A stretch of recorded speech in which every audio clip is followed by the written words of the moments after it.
Dr. J. I am Chief of Staff and Equity for Just Public Schools. I have the great privilege of serving this role. I want to know who's in the building, so I'm going to do a roll call. Obviously, I'm not DJ Cassidy, and I don't know what school's theme songs it is, but if you can just help me out. I'm going to call your school, and I want to hear a shout out from you all right? So let's do this a little bit. I'm going to say the hooks. Where the hooks at? Okay, so at the end, we're going to judge and see which grade band school was the loudest, all right? So I just want you all to know, you got to come live, got to come at it now. First school, ELC.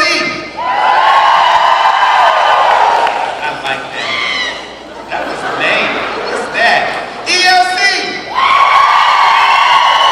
Where the hooks at? Hugs. Where the hooks? I like that. SoCo.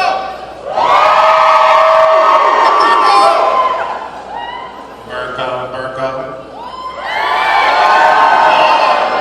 Can we get coffee? Can we just get coffee in here? The Burko, where's the Burko? Where's the Kelly school? Is that the Kelly and the SoCo? Okay, where the Kelly school?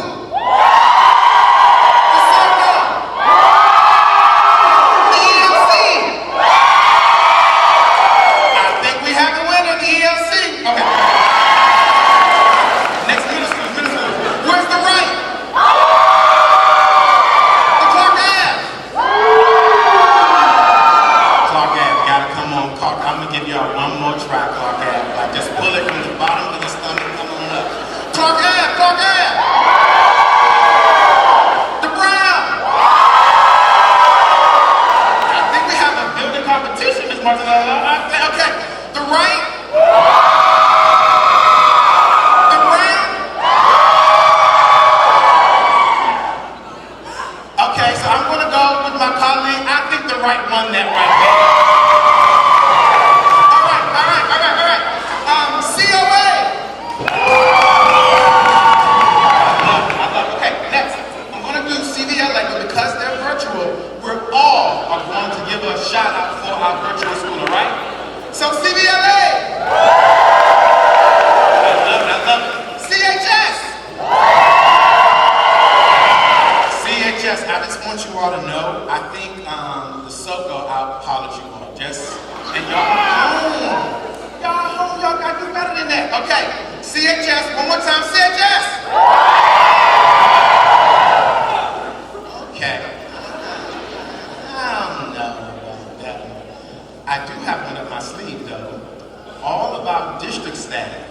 All right? On the count of three, I want to hear you holler district staff. 1, 2, 3. I'm going to be biased. I think district staff won that one. Listen, what a joy it is to welcome you all to our new academic year convocation. I am on my tippy toes with anticipation of this amazing program that we have for you all. I just want to say, welcome back. Welcome back.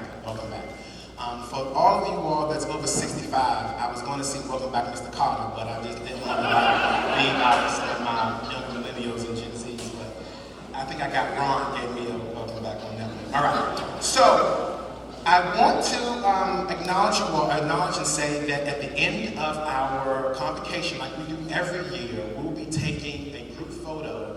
But please have you on your Believe shirts, and everyone is going to be on this side of the auditorium bleachers, and Mr. Sullivan is going to be over here for the one big photo. So at the end of this presentation, at the end of convocation, if you can put your white shirt on, Believe, we're going to all take a photo together. At this time, I am going to welcome our rock star, amazing superintendent, Dr. Amia Baker.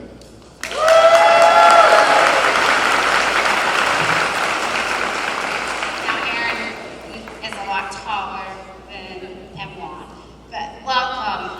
It's such a joy to see everyone. I don't know about you, but this feels like the first day of school for me when I would anticipate my kindergarten students, and I would get the butterflies and I wouldn't sleep at night. My room would be ready to go, and that's kind of how I feel about today. When I know it's convocation, I get those butterflies because this, in a way, this is so welcome. I want to say how we came up with the theme this year because I think it's important. But before I do want to acknowledge our distinguished guests. We have some school committee members with us. We have I'll start with school committee, our school committee chair, Ana Hernandez. And then we have school committee member,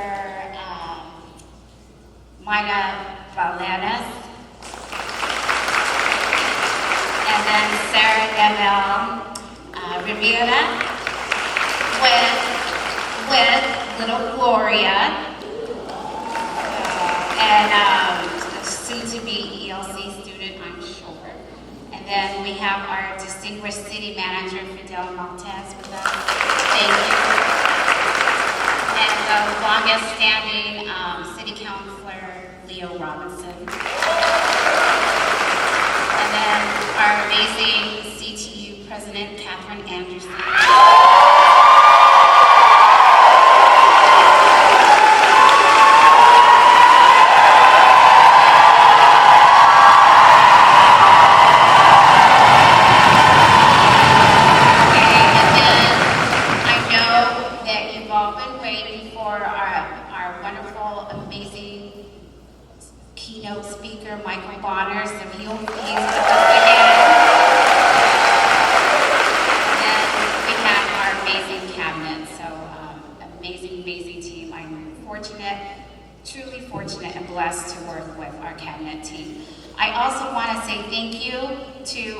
Custodians who work diligently to get today.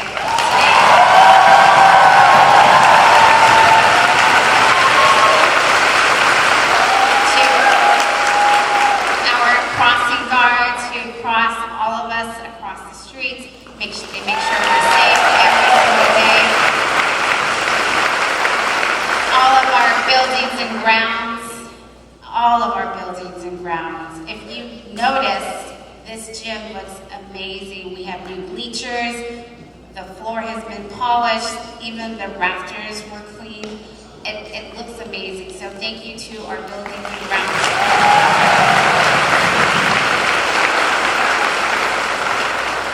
And I could not do the job that I do without Veronica Dyer-Medea, our administrator.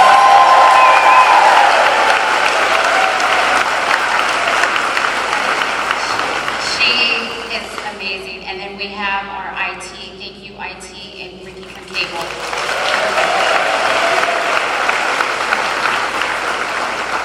So the theme this year is believe. Do we believe that all students can learn at high levels? Do we believe in our students? And the way this came about, it actually came about on the very first day of school. And I don't know if you were here last year, but Mr. Bonner spoke about believing the believers. How many of you remember that? Do you guys remember when he talks about the believers? And so, fast forward a couple days, it was the first day of school, and I was standing at the Berkowitz. Where's the Berkowitz? Well, where are Berkowitz?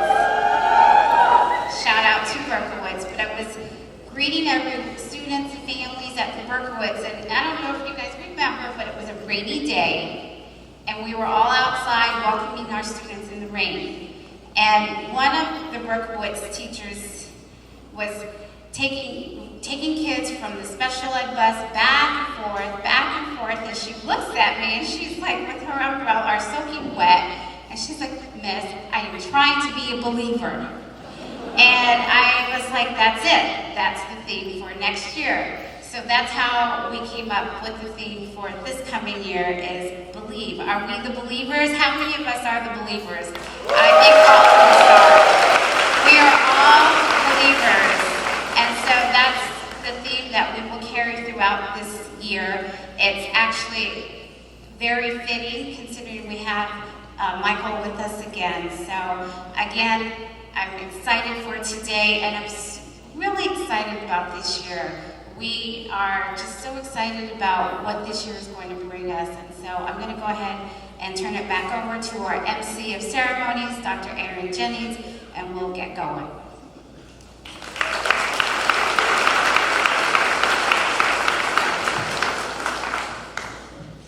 Dr. Veda. At this time, I am going to welcome the city manager of our great city, Mr. Montez. Thank you so much.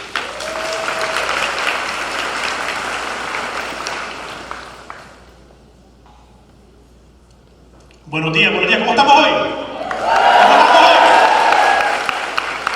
So I've never done this before, so let me try it now. I didn't make this up, I'm stealing it from somebody. So when I say fired up, you're gonna say ready to go, all right? Let's try it the first time. Fired up? Ready to go! Fired up? Ready to go! Fired up? Ready to go! Oh. My name is Fidel Maltez, and I am honored to serve as your city manager.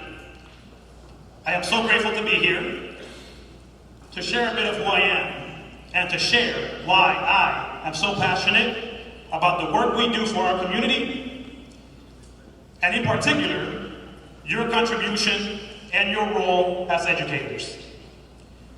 Today, I'd like to share a story about someone who changed my life. Mr. Jack Brown, my high school history teacher. I came to the United States when I was 7 years old with my 2 siblings. We were brought here by our mother, who desperately sought a better life for us, escaping Nicaragua, a country torn by poverty, war, and violence. My mother worked 2 jobs to make ends meet, to provide food and shelter for us, and she rarely had time to discuss homework, discuss career paths, and she certainly did not know what an AP credit was. In high school, my mother would often ask, "When are you enrolling in Miami-Dade Community College and getting a job so you can help me with the home finances?" You see, my mother, like many mothers in Chelsea, was in survival mode. And she was following the playbook of my older siblings, my cousins, and many young people around us that came from immigrant homes. It seemed a good path, especially for someone like me. Everything changed my junior year when I connected with Mr. Jack Brown, my high school history teacher. Mr. Brown took an interest in me and in my assignments.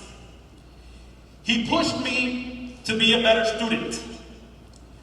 When I shared my plans of attending our local community college after high school, Mr. Brown said, "I believe you can do better." Hearing those words of belief in me from a supportive adult changed my life. Mr. Brown took such an interest in my education, he helped me apply to his alma mater, Bucknell University, and also to Lafayette College. He helped me submit waivers for application fees, helped me with my college essays, and most importantly, he helped me complete a financial aid application. When I was accepted and offered a full ride into Lafayette College, the first person I shared the news with was Mr. Brown. Even though I was terrified of what was to come, Mr. Brown was proud. He believed in me. I know my story is similar to many of the youth in our schools.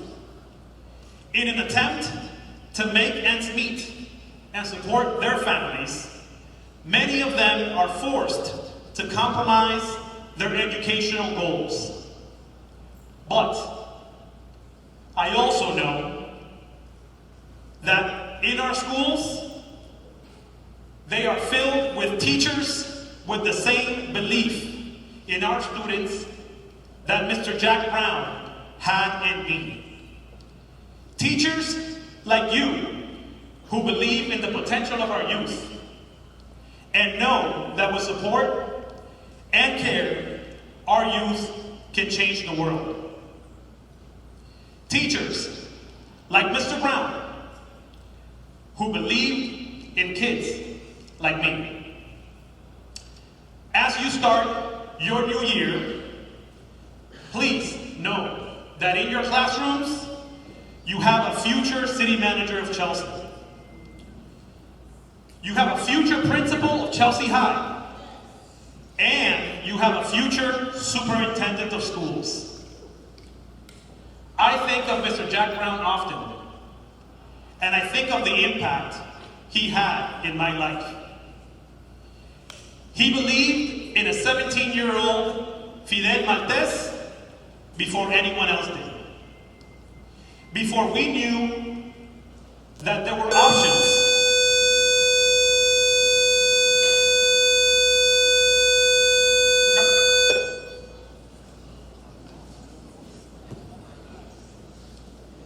Or that there were other things that were possible for someone like me.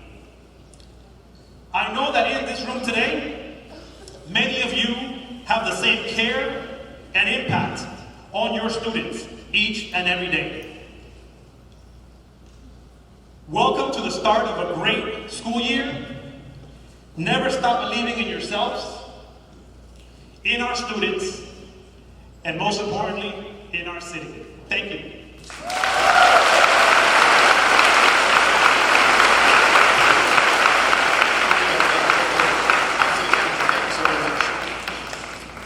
I love what he said, that you have a future city manager in your classroom, you have a future principal in your classroom, and you have a future superintendent in your classroom. That's powerful. Thank you so very much, Ms. Martinez. At this time, I want to open the podium. I'm our chairwoman of our school committee, Madam Hernandez.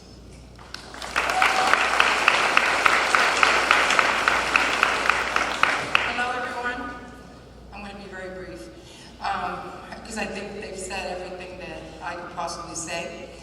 But I do want to say that I believe that we have amazing students and we have amazing teachers and staff to make those students reach all of their goals or their potentials that they may not even know they have yet. And I want to thank you all for being here and for starting this wonderful year that I think shows so much to come and a wonderful year ahead of us. Thank you so much.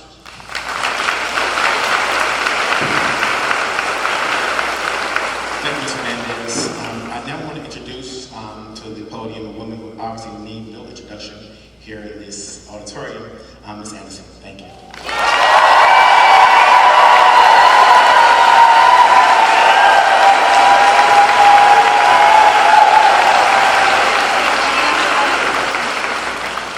I'm entering my 12th year as a special education liaison at the Brown Middle School. Go Bulldogs!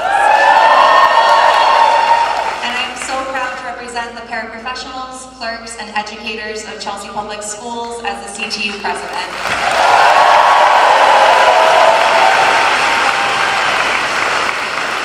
As we welcome students back into our buildings this week, we get to begin dozens of new relationships with kids, caregivers, and colleagues, and we get a chance to build on those from years past. Across the district, we'll be working to help our kids and each other recognize our particular gifts.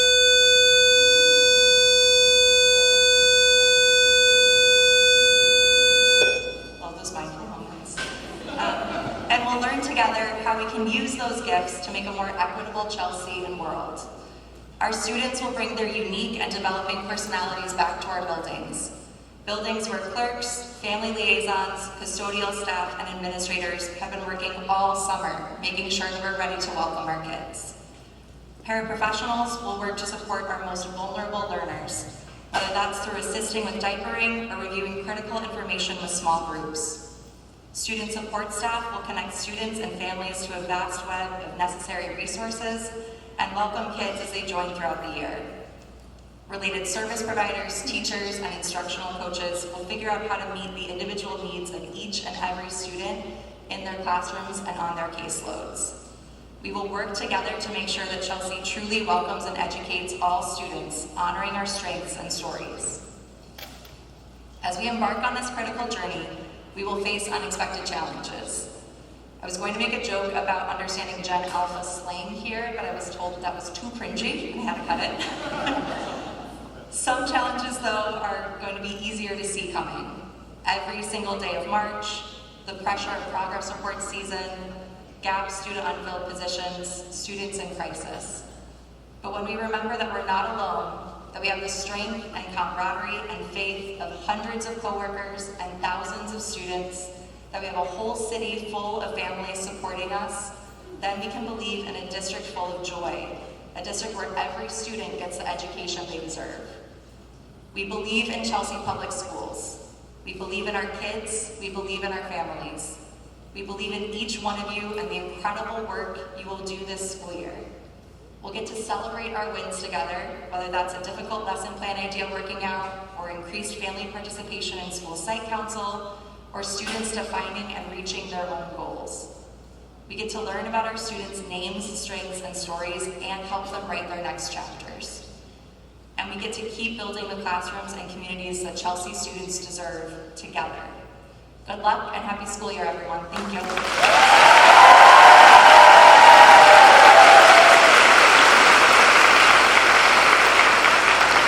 Thank you.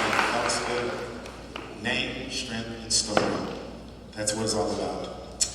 Next, I want to invite Mr. Michael Sullivan, affectionately known as Sully. I'm sure we've all seen him in all of our school buildings on every floor. I'm pretty sure he has clocked over 100,000 steps through the city of Chelsea, next to Mr. Leo Robinson and Mr. Fidel Montez walking the city streets. But Mr. Sullivan will introduce our butterfly board.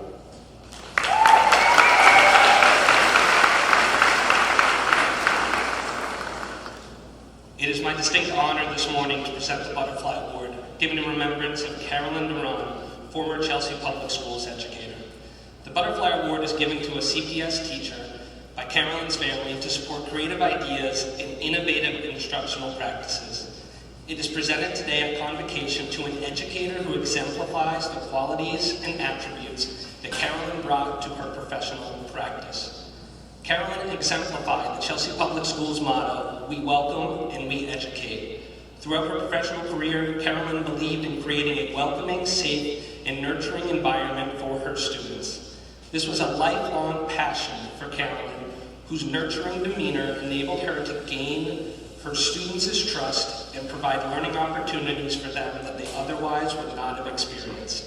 Here in Chelsea, at the Shirtliff and Hook schools, Carolyn focused her attention on limited English proficient students who began arriving from around the world and in need of help and support.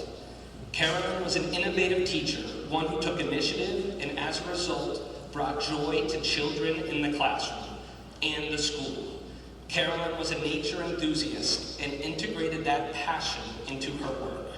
She joined the Elementary Science Curriculum Committee and initiated the idea of a butterfly garden at the Mary C. Burke Complex. She researched the types of plants that would attract butterflies and found sponsors to fund the project. Her hard work and dedication turned her idea into reality. The contributions Carolyn made to her students and to the Chelsea community made a difference. Like the butterfly effect, Carolyn had and continues to have a positive impact on all who knew her. She retired in 2006 and passed away in 2012. And now to share some details about this year's award recipient. This individual has worked as a music teacher for the past 10 years. She is a wonderful teacher who makes meaningful connections with her students. She is thoughtful, engaging, and clearly enjoys sharing her love of music and movement with her students.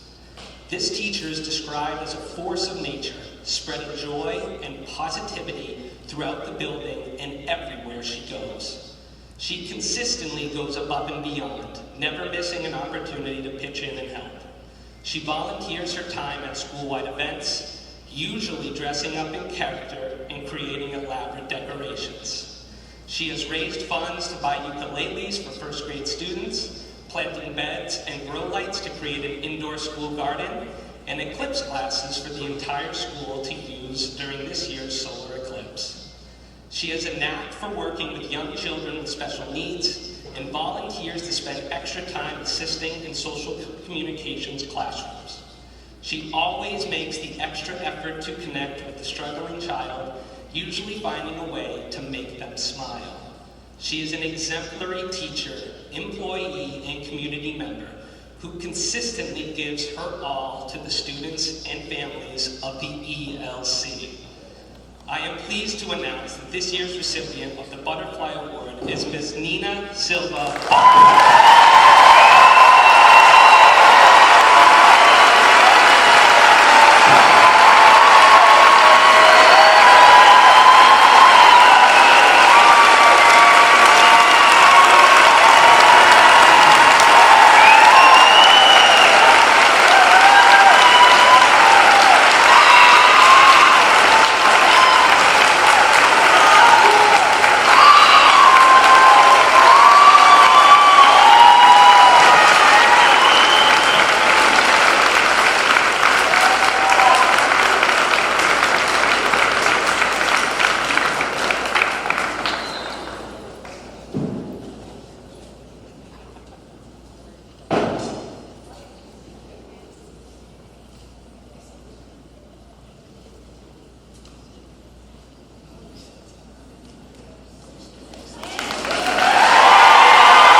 At this time, I'm going to move to the podium, Dr. Baker.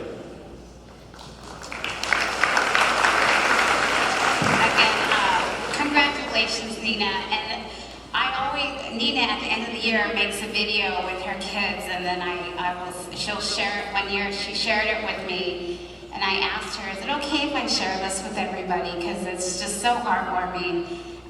Again, congratulations, and we're just so grateful for all of our teachers who are amazing and who love our children. So, anyways, as the proud superintendent of Chelsea Public Schools, I am privileged to work alongside a dedicated group of professionals who are the heartbeat of our schools. You are the heartbeat of our schools. Each of you plays a pivotal role in shaping the future of our students. And it is with this in mind that I want to speak to you today about our collective mission, believing in our students. Think about the students you teach. Each one carries a name, a unique set of strengths, and a story. And behind every name is a world of possibilities. And behind every strength lies a future of opportunity.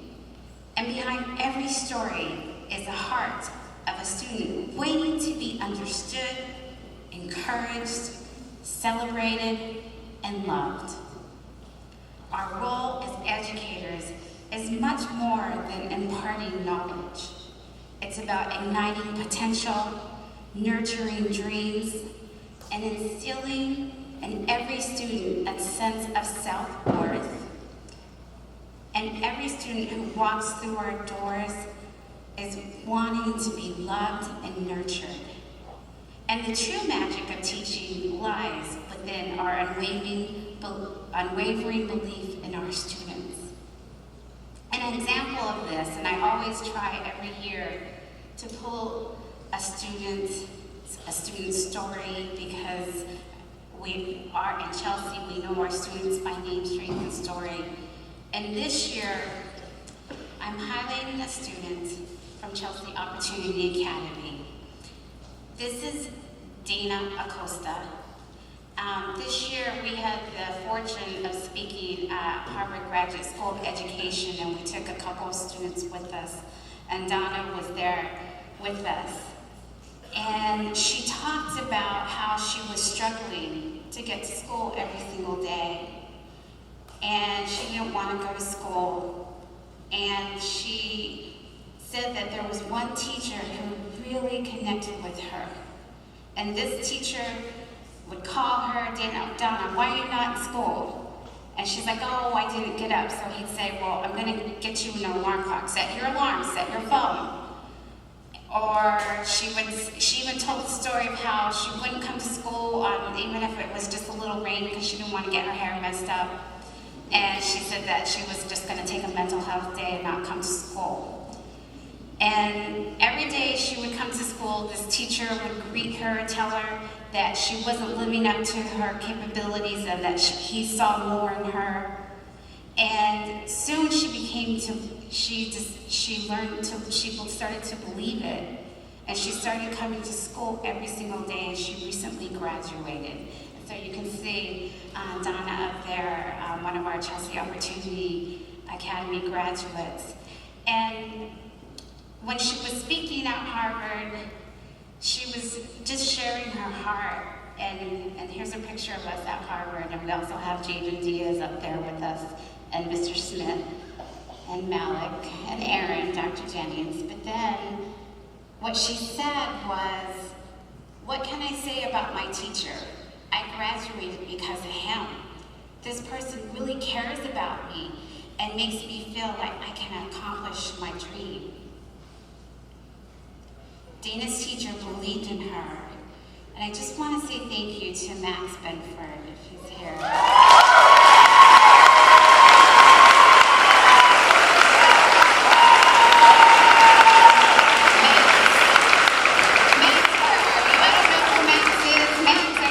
Okay, can you just raise your hand a little? Okay.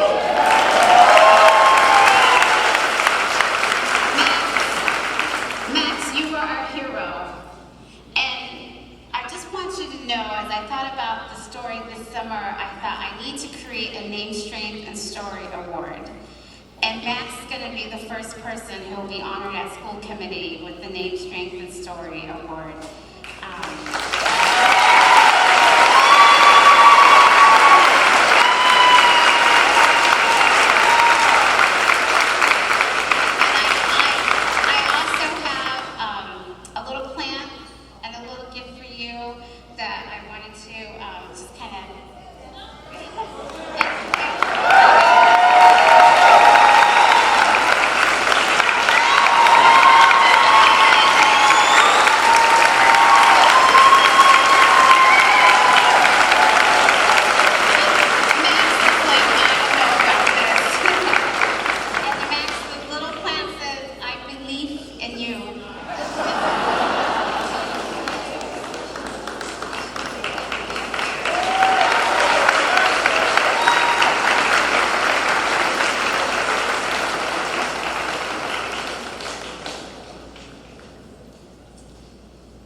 More of you out there, and we're just so grateful for the work that you do, and thank you so much for caring about our students, knowing them by name, strength, and story, and just loving them. So belief in our students is a powerful tool that can transform lives and shape futures. I hope you have an amazing year. I hope that this year you really get to connect and know our students. I just remember feeling, every year I would get so attached to my students, and then the last few days of school I would cry when I had to say goodbye to them. And then I would get a new batch, and then I would get to know them, and then I would cry at the end of the year because I would have to say goodbye to them. And so you only have them for a year, and I hope you treasure this. The work you do is the most important work. Teaching and learning is so important. And really, you are in the front lines. You are doing, I always say, God's work. And I pray that you have an amazing year with your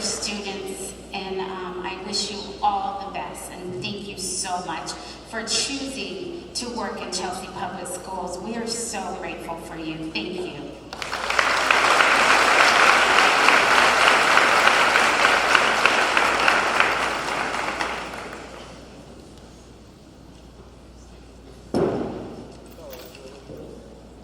Dr. Beta said that the work you are doing is the most important work. Dare she say it's God's work. And so I just wanted to put an exclamation mark on that right there, that you all are doing the most important work.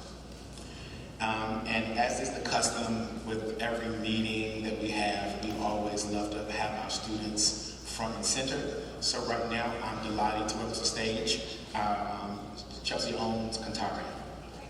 Please welcome.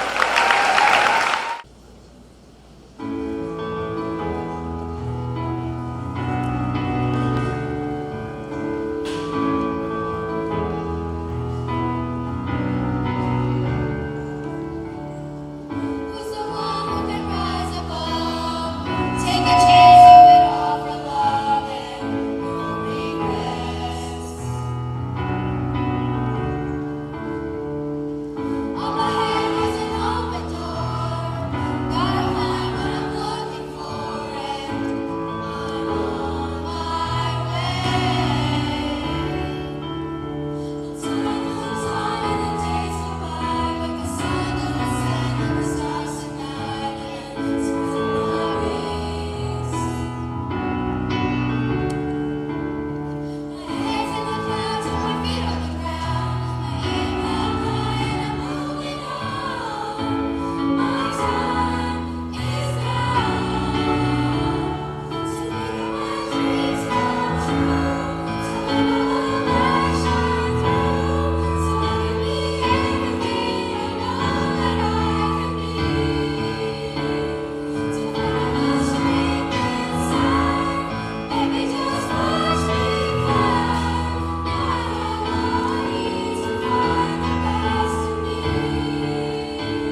Wow, wow, wow.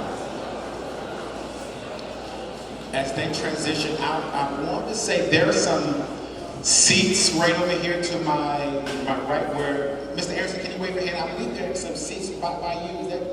So for my friends who want to take a seat before our presentation, if you want to take a seat, there are seats over here. Mr. Anderson, can you just wave your hand?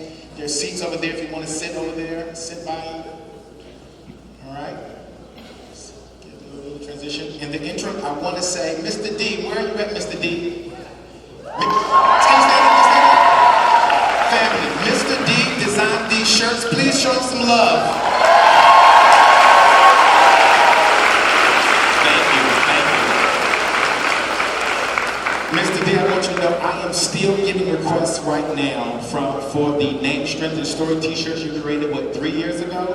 I'm still getting requests. Seriously. I think we have to bring it back out of retirement. But right now, I am so happy to bring to the stage a man who needs no introduction. He rocked the house last year, and I am most certain he's going to do it again. I don't even know where to start. Like, he's an educator, he's still in the classroom. He's a speaker, obviously, like national circuit, been on Ellen DeGeneres show multiple times. He's a philanthropist. He gives back to his students, make sure they have scholarship money. And I'm missing the fourth one in there somewhere, but I don't know what it is. You can make up your own, but I just think the world of him. My partner, thank you to the stage.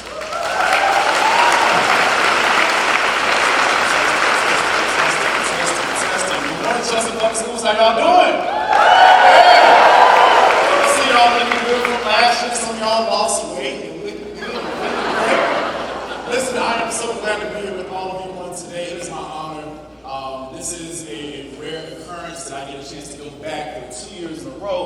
So on today, we're going to have some fun. Okay, I'm going back into the classroom. I'm in my 12th year of teaching, and always every good teacher hits you with a nice little review. Now remember, last year we talked about 4 different types of teachers. Okay? We talked about the believers, which are a lot of you. We talked about the tweeners. You know the tweeners. Those are the ones that smile and have a wall of silence, but they don't really feel that way, right? Superintendent stands up. This year I want you to believe. You're in the group chat. I refuse to believe. You know the tweeners, right? You have the survivors, those that are trying their best, but you also have the fundamentalists, the individuals who are dedicated to being there. Now, I feel like this is a reunion for me. I'm glad to be back here, but I am emotionally intelligent, and I am smart enough to know that there is some tension within the room. But I want to let you know today and remind you what fundamentalist is this. A fundamentalist is a person, all right, who refuses to. A fundamentalist is a person who always has a problem for every solution. Right? So I know about the negotiations. We're family. I know about the issues going on in your community. I know about everything that's going on. And I want to remind you that a fundamentalist is a person who always has a problem for every solution. So this is going to be a great year. The jury starts on Wednesday, mine starts on Thursday. I need you to do this one thing for me. I simply need you to do like we did last year. Just simply turn to the person when I say go and give them a compliment. Why? The reason why I say this is because the person that's sitting beside you, that's the person you're going to fight through the school year with. When you're exhausted, when you're tired, when the kids are getting your first and last term, that's the person that's going to have your back. So you have 20 seconds to give them a compliment. 20 seconds. Let's see what you got. Say something nice. 20 seconds. Come on. Say something nice. 20 seconds.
What matters is the people that is within the building. Now, the reason why I like working there, for the record, 15,000 to 20,000 people come and watch us teach every year. So 500 to 900 people every Thursday and Friday come into our classrooms and watch us teach. So it's a different type of pressure there. You have to be a good teacher. That's why, for honesty, I don't really budget teachers with negative body language because I know you can't do what I do for some of them that are extremely negative. So today I want to have fun with you. Let's have an engaging statement. I want to put a question on the board, as always, and I'm going to give you 5 seconds. You got to get it out fast. Here's the question. What are some of your favorite movies today? 5 seconds, just 5. Go for it. 5. What's your favorite movie today? 4.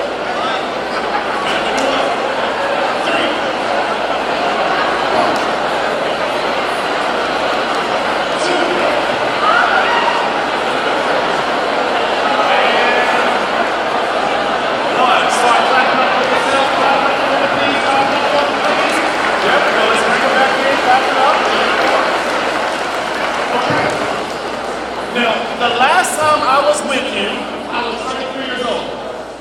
3 weeks ago, I turned 34, so I walk a little different. Yeah, you know what I'm saying? You gotta walk a little different. Now, the thing about me is I was born in the 90s. I was there during that transition. Yeah. I was there when you had Blockbuster, you know? And I was there when Netflix came in. So I asked you to give me some favorite movies. I'm gonna give you nostalgia. I want to see if you remember some of these movies I have on the board for you. What about this one? This was a good movie. The Matrix? Am I remember that one? The Matrix was a good movie. Why was The Matrix a good movie? It changed what we thought movies would look like. Especially when Neo was dodging the bullets and things like that. The Matrix had a lot of men walking around talking about, I'm the one. No, you're not. You're not the one. You don't pay taxes and you live at home with your mama and it's not your choice. You're not the one. It was a good movie. A great time to laugh and style and joy. Oh, here's another good movie. Let's see if you remember this one. I like movies that show us real life. I like movies that grip our hearts and have us in our feelings, you know. That movie for me, Pursuit of Happiness, that was a good movie. Especially when you got the job and was excited and walking down the street. What you see on the screen is a visual of every teacher when they get a bonus they did not expect. That's what you see. There's my teachers I can afford to live. Here's another one. I know the population that you serve. I had a great conversation with some of our people there that was behind the podium, and everyone, Miriam Wright Elderman says, you cannot be what you cannot see. So when you're asking your students what they want to be when they get older, I now understand why my young men always say an athlete or entertainer. So this next movie, I really enjoyed. I'm a teacher, but I give back to teachers. I like business people. So I like billionaires that are superheroes. I like Iron Man, you know about Iron Man. I like Dark Knight, that was a good one. But man, when I saw this next movie right here, it changed my world. This movie, Black Panther. I remember about Brandon and everything that was going on. It was so exciting to watch. It inspired me so much. The next day in kindergarten, I had claws and I was chasing the kids talking about Wakanda forever. That's what I was doing. Right? Every year, everyone, I build a new speech. I built a new speech because I'm talking to myself as well. And this year, I couldn't figure out a new speech. I had to fall on my knees and pray to God and say, God, what do you really want me to say this year? Why? What do you say to a profession of people who are underpaid, don't have enough resources, don't have enough support, we're trying to get the parents involved, it's an election year, you don't have enough technology, we have monkeypox jumping all around on top of everybody. What are you saying? What are you saying? And then I started to think. I said, you know what movie reminds me of us as education right now? And I cannot wait. The movie that reminds me of us right now, everyone, is this elaborate movie, and it is called 300. You know what I mean? 300 is a movie about a group of people that, y'all, it is so much war and calamity out there. There's so much going on. The immense struggle that's happening is so big that we have no choice but to fight. That's why I like the movie 300. That's why I returned to the classroom. When you look at the movie 300, they had an undeniable belief within themselves. The funny thing about it is, when you look at the movie, it's incredible. If you're out of shape, don't look at that bodysuit on because they look great. I don't don't care if nobody's a spray painted. Spray paint me, please, okay? Everybody, that's where we're at. There is a plethora, a lot of problems we're dealing with. You have problems here in Chelsea, I have problems in Atlanta. There's problems inside of Texas, there's problems inside of Florida. There's problems everywhere. If there was a picture of us in education right now and what we look like before school starts for us this week, we look just like this right here. This is what we look like. And we better not try. Today's title, y'all know what I can think of for this year? It's called The Audacity to Believe. The Audacity to Believe. It's funny because the superintendent and I didn't even talk. That's how you know it was sort of meant to be. So in this next 20 minutes, I'm way short keynote than last year. What I'm going to do is, I'm going to lay out for you, how can you actually believe? What am I saying to myself to get my long legs back in the classroom and try to teach? And it should be good. I'll start this way. I love teachers and people who do great things in rough environments. What do I mean by this? I don't like the teacher that brags about all their kids being on grade level when they came in that way. No, baby. No. I like the teachers that make magic happen for the kid that nobody really wants. For the kid that they talk crazy about before the parents come into the PTA meeting. Yeah. I like those type of teachers. So I found a study. If you would like to read it, cool, 5 minutes. If you don't want to read it, I'm going to break it down for you anyway, baby. This study is called Pockets of Excellence. They studied 3 teachers in California that worked at a very diverse population. It was a Title I school. Those 3 second grade teachers scored 10% higher than the state average 3 years in a row. Every teacher and leader here knows that anytime someone scores 10% higher than the average, oh, you're the real deal. In this study, the psychologist sat down and said, let's watch them. What are they doing in their classroom? Let's interview them. Let's see what they're talking about. In this study, they gave us 3 things. You can take your cell phones out. I want you to take a quick photo of that, and I'm going to break it down for you in the next 15 minutes. When they studied the teachers, they found all great teachers who outperform everyone do these 3 things. All great leaders, superintendents, directors, paraprofessionals, school counselors, custodial staff, all of them believe in these 3 theses. Now, this year, if we want to make magic happen with our kids, we have to do what the best do. And I think that's important. So let's start with the first one. I like this one. All students can and will learn, which is a reflection of the teacher. Why do I like this? Because it shows you the best of the best take responsibility for the kids that they serve. And we know everyone doesn't like to take responsibility for the kids that they serve. Why? Because kids are something else, y'all. I call them Sour Patch Kids sometimes. It's not easy being a teacher. I don't know what it is about when it rains or when it's a full moon, but something changes with our kids. They can come in looking all nice and happy, and then they'll come into your classroom and acting just like this for no reason at all. They're just going crazy. You just never know what the issue is, right? Then that's the parents right behind them going crazy, right? And then the parents say, I don't know where they got it from. Yes, you do. Yes, you do. This is a picture of me doing my first year teaching. Where my first year teachers at? First year teachers? Any first year teachers in the building? Yeah, raise some more. See? Everybody struggles and look crazy on their first year teaching. Look at my pants. Why are my pants so big in my belly? Everybody looks crazy on their first year teaching. I believe kids can learn though, y'all. I remember I was teaching 2nd grade and I was teaching weather systems for the first time. I never taught it. So I studied the YouTube video the night before and memorized all the information. I know exactly what I'm talking about. So I go to 2nd grade the next day and say, hey kids, we're going to learn about a tornado, we're going to learn about a hurricane, a tsunami, a blizzard. And the kids are excited until one kid looked at me and said, well, Mr. Bonner, you forgot a storm. I said, young man, I know I didn't forget a storm because I memorized the information on YouTube last night. Like, I know what I'm teaching. He was like, no, Mr. Bonner, you forgot a storm. You forgot the storm called a tornado. I said, well, what did you just say to me? The first thing in my mind, he said tornado. I'm thinking just a bunch of whores just spinning. Just spinning around. So y'all know about tornadoes, right? But he wasn't referencing that. He was trying to put a hurricane and a tornado together to create a new storm. Our kids are incredible. But I want to let you doing today, they're playing reverse psychology on us. They are smarter than what we give them credit for. And if you truly believe, we must start teaching it that way.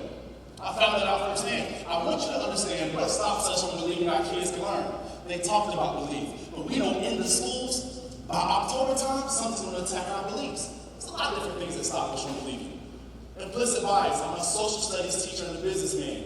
Media has a way of shifting how you think about people who look like you and do not look like you.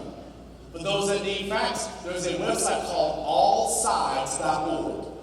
It takes all the news articles in the world and separates it to who they're trying to write to. Media is interesting. Contemporary ignorance.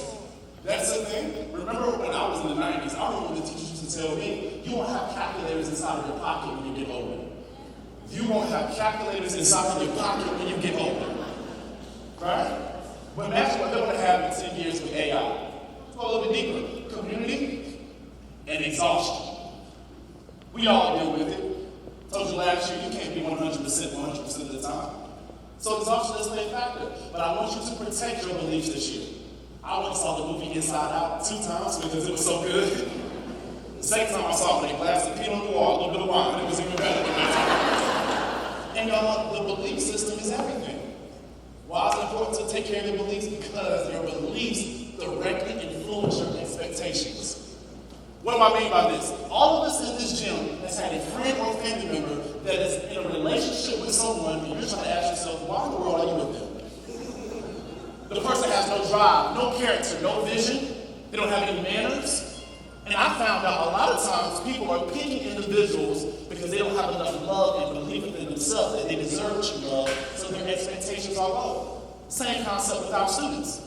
Do we really believe that they can learn? If we look at your beliefs and your expectations in your school, are they high or are they basic? I want to tell you today, we have to get away from basic. Here is a piece of standard expectations here. Alright? Basic expectations. Answer questions in class, y'all. Treat others with respect. These were the same expectations when I was in kindergarten. And our kids are playing reverse psychology on us. Family is everything to me. If you look at my social media pages, I love my family to the very depth of my soul. My parents have been married for 41 years that they celebrate inside of July. I have 4 siblings that I love dearly. I have 7 nieces and nephews and they love Uncle Mike. Why? Because Uncle Mike is a walking jungle gym. They just climb on top of me and they love it. On the next slide, I'm going to show you a picture of my youngest niece. The youngest always gets my heart because they love me. And this, everyone, her name is Kaylee, but we call her Peach. She's the sweetest thing in the world. Look at this little baby right here. Mama's literally calling me right now. I love Peach.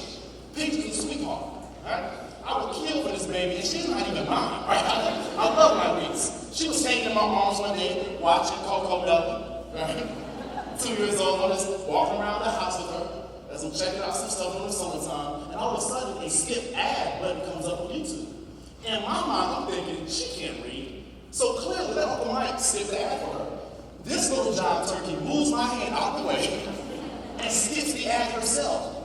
But she's 2 years old and can't read, which showed me that my expectations of her were too low. This year, I want you to raise your expectations, Joseph.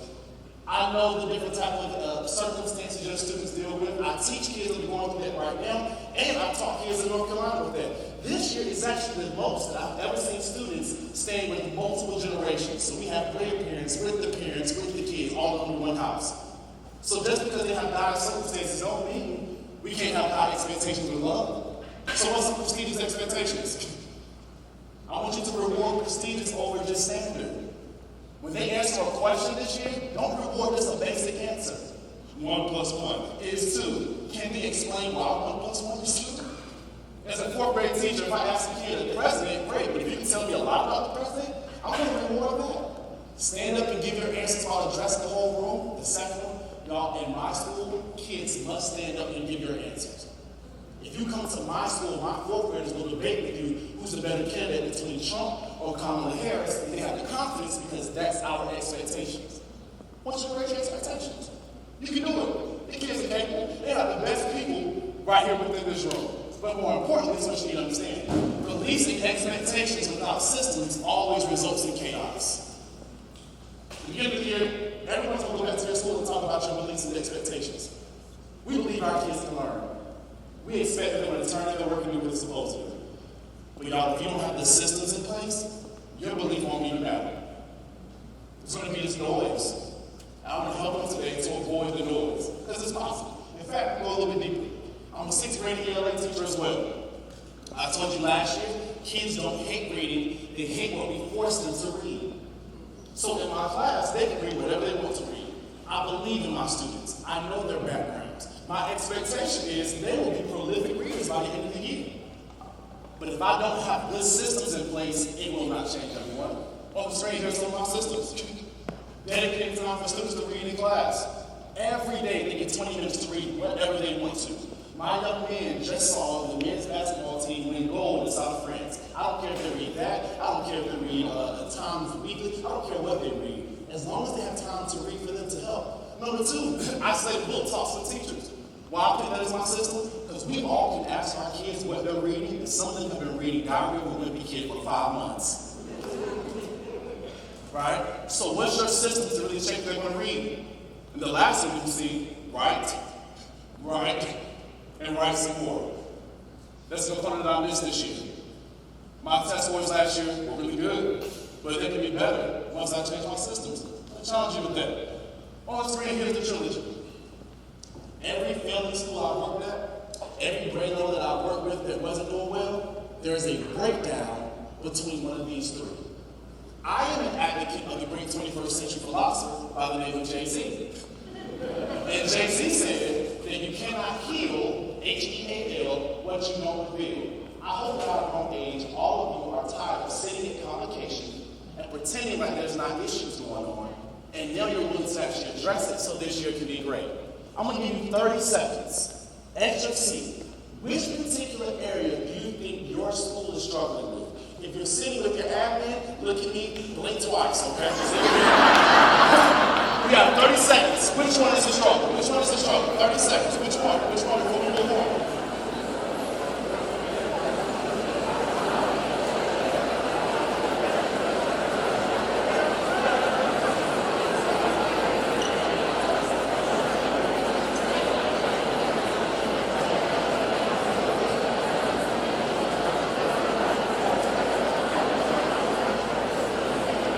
You got about 5 seconds left? Come on, I told you I ain't holding you long this year, family. I got you. And 4, 3, 2, 1. This is our virtual group. Okay. Recording. Now, really quickly, if you can for me, I want you to just yell out just one. Which one do you think is the hardest to change? Which one? So you say systems, okay? Let me tell you which one's the hardest to change, Chelsea. I did not come this way while I have Google Classroom syllabuses that I have to write and correct my pacing guide because I have a new teaching assignment. So I did not come here to give you a cliche statement on the day. I came to give you the truth. Systems is technically not the hardest one to change. Let me tell you why.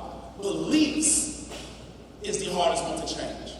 Because with beliefs, you have to take a mirror and hold up to yourself and ask yourself, why do you think the way about the kids or your coworkers in a particular way? I told someone, Amy Fast says, y'all, it's easy to give y'all professional development. I can show you every application, every piece of technology, and every AI resource that I use. It's easy to give teachers professional development.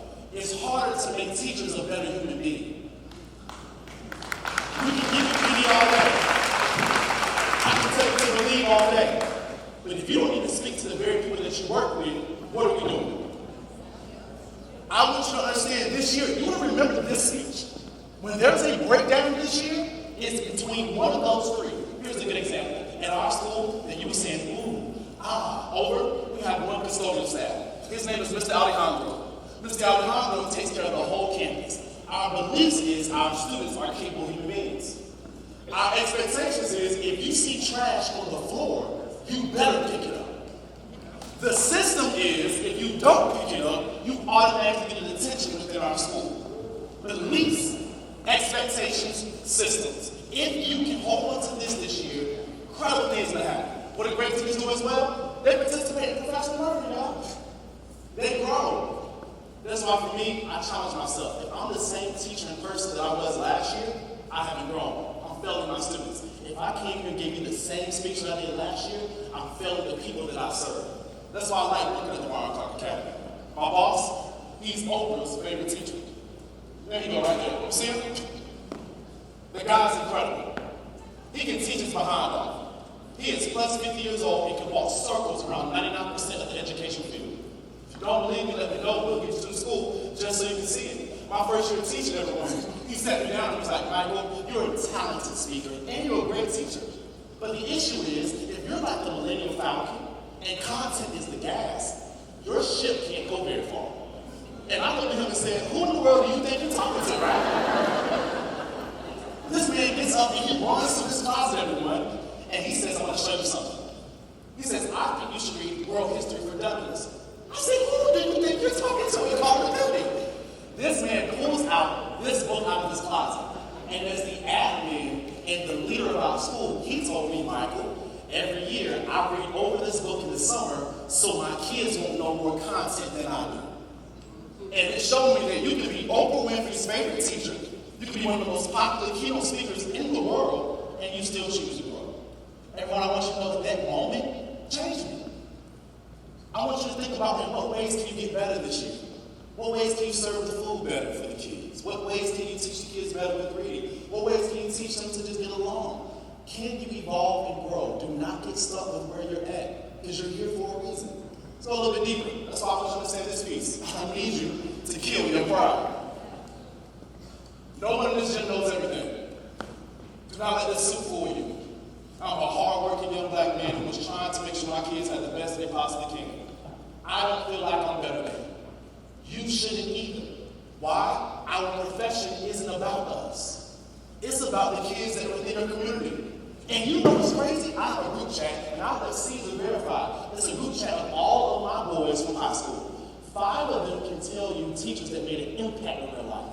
And 5 of them, their life is suffocating with poverty because some teachers refuse to get out of their own way. Want to see can you feel your pride this year? That's what great teachers do. The last one though, appropriate instruction enables students to succeed. Some teachers teach how they like to learn. With this generation, as they're addicted to TikTok, you can't teach the same way, baby. You gotta mix it up. You gotta turn it around, you gotta figure some things out. And how do you do that? By understanding this piece right here. They took this paragraph out of the research article, and as you can see, they noticed all the teachers had this commonality.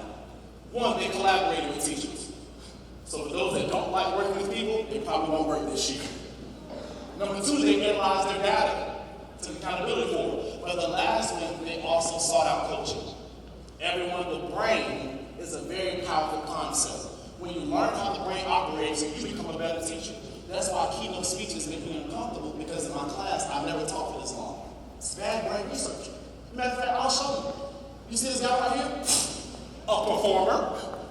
The guy he has a way of singing and performing in a way that's incredible. That has to be you this year. Do you need to stand on top of a table and dance? Please don't. That's workers' comp. I don't want you to break your neck. Don't do that. But you must engage your students. You have to find a way to do so. I'll show you really quickly. If you can for me, that's what I want you to do. If you can, I want you to stand up at your seat right now. I'll show you something. Stand up at your seat right now. Let's see what you got. Stand up at your seat. I'll show you. Stretch your legs. There you go.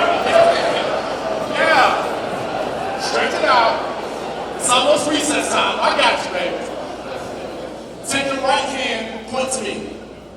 Oh, yeah. Turn it to a thumbs up. Bow. Point. Thumbs up. Point. Not bad. Okay. Those that are extremely gifted are like, I see you with your little thumb. Take the left hand, point to me. Oh, yeah. Left hand, thumbs up. Point. Thumbs up. Point. Not bad. That's what I need you to do now. To show you that you must engage your brain differently with movement and instruction, take your right hand, point to me.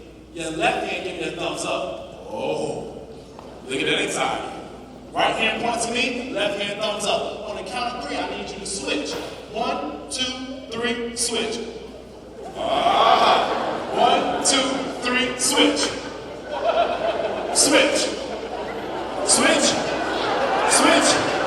Okay, you can sit down. Some of y'all little gang signs. I saw it. You sit down.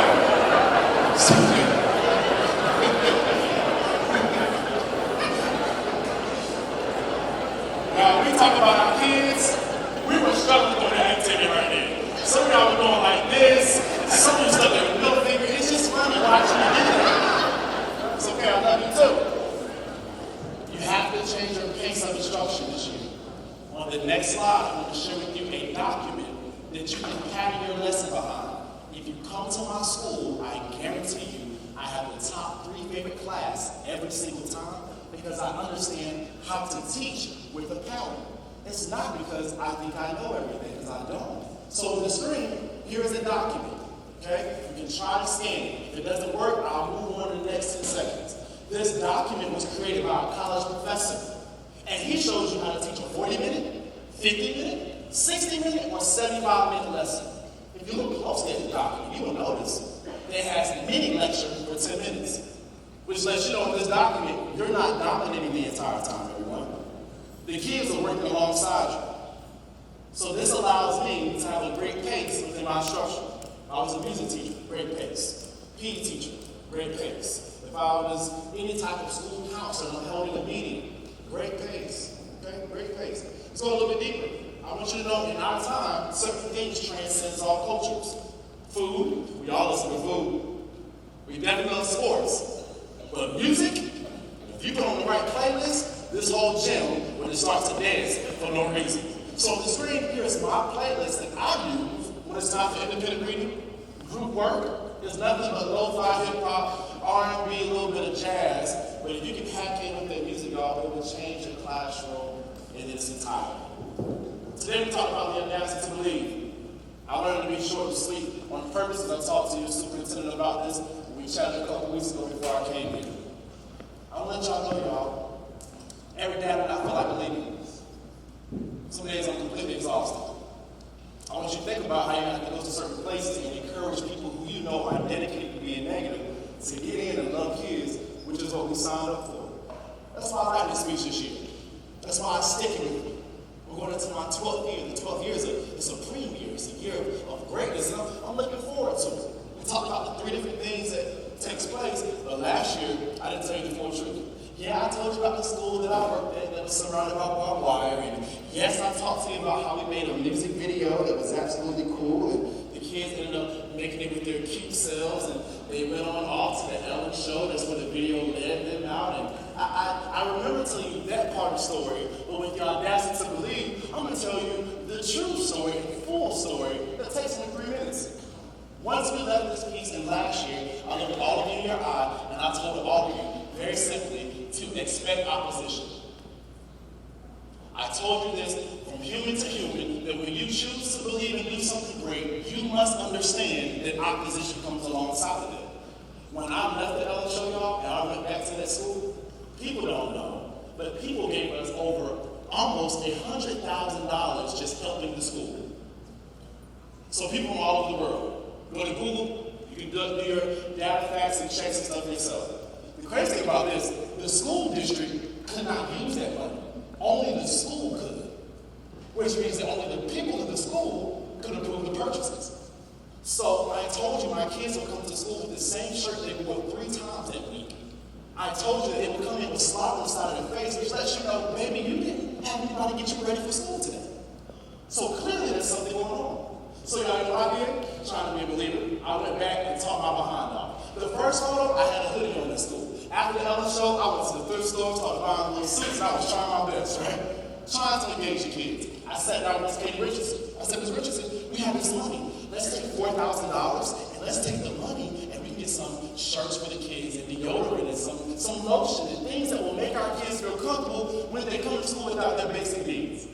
We went out to a school improvement team, sat down in Miss Dennison's room, and I will never forget to this day that those individuals, when we presented the plan, they actually declined the plan for $4,000 and said, we're not going to approve it. Then we said, let's make it down to $2,000 because $4,000 is too much. And then you know what they did? They declined the plan for $2,000. If I'm honest with you today, that entire meeting to this day pissed me off. It irked me. It annoyed me. I was physically upset to the point that I wanted to fight. Because we had an opportunity to do something special for kids that we serve, and we're not going to do it because human beings would not get out of their own way and stubbornness. There are some educators I don't like, but the one I really don't like is the one that is intellectually stubborn and emotionally constipated. Everything cannot be about you. So you know what I did? I decided to use the gifts I have. I decided to learn how to speak. I decided to learn how to teach better. I went out and started giving speeches. I decided to write a book. I decided to use all the gifts and stuff that God has given me, and I said, you know what? I'm going to figure out how to make sure these babies actually learn. And it was hard. It was difficult. You're going to school, dressed in a tie, people are gossiping about you. Who does he think he is playing music in his classroom? Why does he have a tie and stuff on today? And y'all, it begins to wear me down. That's why you're talking about you believe this year, Chelsea, and I believe that you believe. But in order to be great this year, you got to understand this concept of philosophy. Your willingness to win. Yes, Lord, I hear you. Okay, wait. Okay, wait, I got you. Your willingness to win, everyone, is connected to your pain tolerance. That's what I want you to see. That's what I want you to understand. It may look like it's fun standing in a gym, giving a speech to people and motivating y'all. There's been times I go to different places in the United States of America and I'm giving a speech to people inside of an arena. And while I was giving a speech to the people in the arena, the KKK was forming a rally down the street because they did not want the diversity committee to come to their county. It looks good, but what is your pain tolerance for the win? If you can set your pain tolerance this year and say, you know what, I believe. I know we have negotiations, but I believe.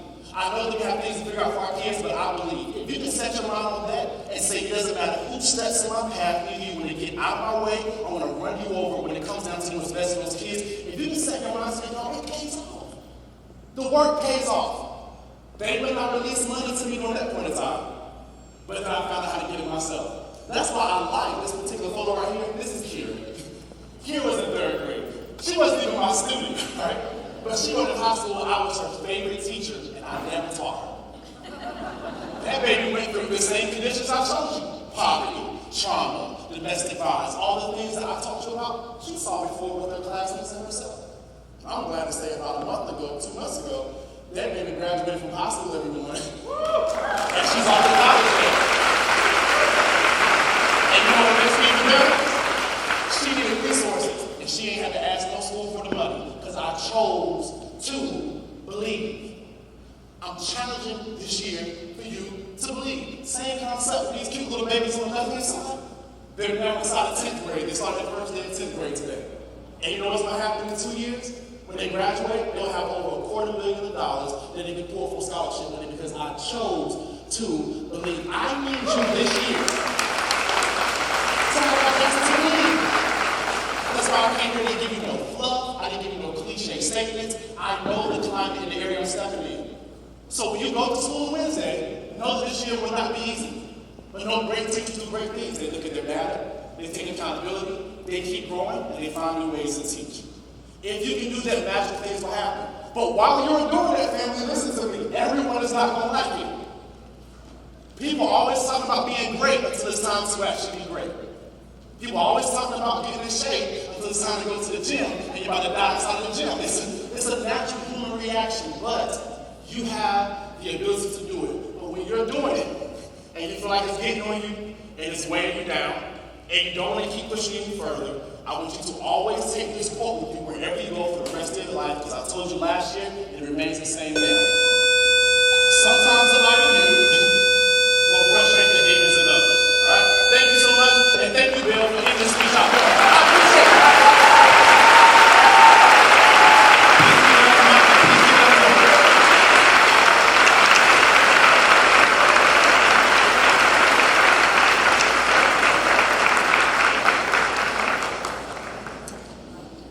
I am not going to follow that at all. I'm just going to say a lot, meditate on that. I do hope that you took notes or took your phone out and took many pictures of this presentation. And I would challenge you all, when October hits, for you to go back and look at the slides. For you to go back Whether you're in the cafeteria or teacher's lounge or in the parking lot, you talk about the key points that took place. You remind yourself, you go back to it, you recall it. Am I operationalizing the 3 points that Mr. Barton shared? So give it up for Mr. Barton once again, please.